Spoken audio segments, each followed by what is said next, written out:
नमस्कार दोस्तों, बहुत बहुत स्वागत है आपका हमारे चैनल में। तो आज हम लोग बात करने वाले हैं दृश्यम 2 के ट्रेलर के बारे में। जैसा कि आप सभी लोग जानते हैं, दृश्यम 2 2015 में आई मूवी दृश्यम का सीक्वल है। और आपको ये भी पता होगा कि 2013 में भी एक मूवी रिलीज हुई थी दृश्यम नाम से, जो कि मलयालम मूवी थी।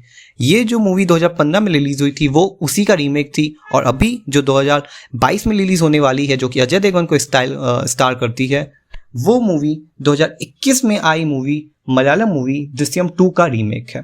और आपको ये भी पता होगा कि बॉलीवुड को तो रीमेक बनाने की आदत है, वो हमेशा से ही रीमेक बनाते आ रहा है। पर देखने वाली बात ये होगी क्या ये मूवी जो इस साल रिलीज हो रही है वो क्या फाइनली हिट होगी या नहीं होगी। अभी अभी विक्रम वेधा भी बुरी तरह से फ्लॉप हो चुकी है। तो चलिए अब बिना किसी देरी के इस ट्रेलर के बारे में बात करते हैं। तो इस ट्रेलर में हमें पता चलता है कि विजय सारगांवकर की फैमिली पे अभी भी इन्वेस्टिगेशन जारी रहता है। और हमें ये भी पता चलता है कि ये मूवी 7 साल बाद सेट है, यानी कि 2022 में। और इस वक्त जो इस इन्वेस्टिगेशन को लीड कर रहे हैं वो है अक्षय खन्ना।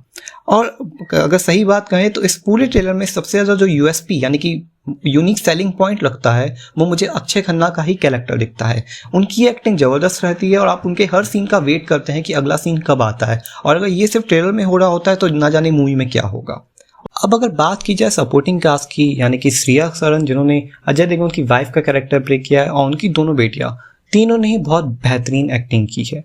अगर आपको लास्ट मूवी याद हो तो जो छोटी बेटी थी अजय देवगन की, अनु, उसकी एक्टिंग बहुत ही लाजवाब थी। और खासकर जब देखा जाए कि वो इतनी कम उम्र में भी होते हुए इतनी लाजवाब एक्सप्रेशन के साथ एक्टिंग कर रही थी। इस मूवी में भी वो बड़ी हो चुकी है उनके एक्सप्रेशन से, हालांकि उनका कोई भी डायलॉग नहीं है, बहुत अच्छा लगता है कि उनके एक्सप्रेशन ऑन द पॉइंट रहते हैं।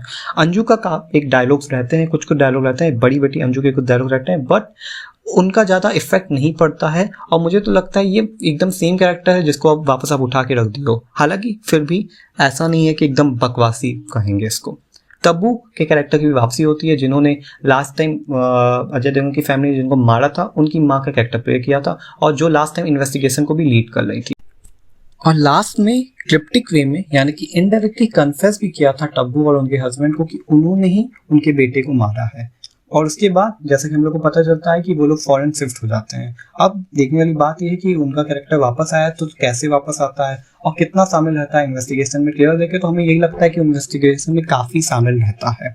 बट जैसा कि मैंने पहले कहा, इस कैरेक्टर में पूरी तरह से छाए रहते हैं अक्षय खन्ना। गायटोंडे के भी कैरेक्टर की वापसी होती है इस मूवी में, जो कि विजय सारगांवकर को बिल्कुल ही पसंद नहीं करता है। और यहाँ तक उसे कंफर्म पता होता है कि इन्होंने ही कत्ल किया है सैम का। और उसके बाद हमें दिखता है कि कैसे वो इस मूवी में भी टॉर्चर कर रहा होता है। और लास्ट में हमें एक सीन देखने को मिलता है जहाँ विजय कन्फेस कर रहा होता है अपने क्राइम को। अब देखने वाली बात मूवी देख के ही पता चलेगी कि ये कितना सच है और कितना झूठ है, और क्या वो सही में अपने क्राइम को कन्फेस कर रहा है या नहीं कर रहा है। और ज़्यादा कुछ हमें दृश्यम 2 के ट्रेलर को देख के पता नहीं चलता है, जो कि मेरे हिसाब से एक अच्छी बात है। क्योंकि अगर आप ऐसी सस्पेंस वाली मूवी बना रहे हो तो आप ट्रेलर में कम से कम दिखाना चाहोगे कि मूवी का प्लॉट क्या है। और सही बताएं तो मैंने 2021 में जो मूवी रिलीज हुई थी दृश्यम 2, मैंने उसे भी नहीं देखा है ताकि मैं इस मूवी को देख सकूं। और जैसा कि मैंने बताया आपको कि क्योंकि ये मूवी जो है वो हिंदी में रिलीज हो रही है, वो मूवी मलयालम में रिलीज हुई और हिंदी में डब नहीं हुई थी, इस चीज़ का दृश्यम 2 को फायदा मिल सकता है। और अब बात करते हैं रीमेक की। एक और रीमेक, क्या बॉलीवुड को एक और रीमेक बनाने की जरूरत थी? मेरा मानना है कि बॉलीवुड को एक ओरिजिनल कंटेंट पे अब फोकस करना चाहिए, क्योंकि बार बार रीमेक देख के लोग थक जाते हैं और वो उनका रीमेक देखने का बिल्कुल भी मन नहीं करता है। अभी अभी जैसा कि मैंने पहले वीडियो के शुरुआत में बताया, विक्रम वेधा बुरी तरह फ्लॉप हुई थी। जर्सी जो कि एक अच्छी मूवी थी, फिर भी वो फ्लॉप हो गई थी। लोगों का बिल्कुल भी मन अब रीमेक देखने का नहीं करता है। बट देखने वाली बात ये होगी क्या, क्योंकि वो मूवी हिंदी में डब नहीं हुई थी जो कि मलयालम मूवी थी, क्या उसका इस मूवी को फायदा मिलता है या नहीं मिलता है। जहाँ तक मेरी बात की जाए, अगर 2015 में दृश्यम मूवी की बात की जाए तो मुझे उस मूवी को देख के मज़ा आई थी। मुझे अच्छा लगा था कि एक फाइनली एक अच्छी मूवी देखने को मिली। बट बाद में मुझे ये पता चलता है कि वो मलयालम मूवी का ही रीमेक है। फिर भी जिन्होंने दोनों मूवी देखी थी उन्होंने कहा था कि दोनों मूवी देख के बिल्कुल भी वो डिसअपॉइंट नहीं होते हैं।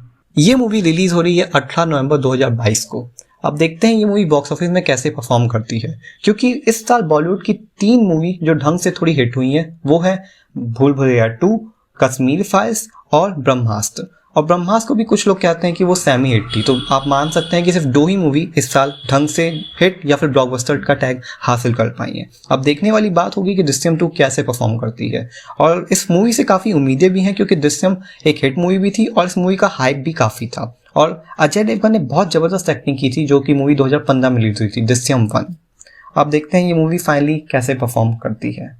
चलिए, बहुत बहुत धन्यवाद आपका ये वीडियो देखने के लिए। अगर आपको वीडियो पसंद आई हो तो चैनल को जरूर सब्सक्राइब करें, और अगर आप ऐसी वीडियोस और देखना चाहते हैं तो कमेंट करके जरूर बताएं, क्योंकि आपको ऐसे और भी ट्रेलर रिव्यूज़ मिलते रहेंगे, और कॉमिक की थ्योरीज भी मिलती रहेंगी, और भी मूवी एक्सप्लेनेशंस मिलते रहेंगे। चलिए, बहुत बहुत धन्यवाद आपका।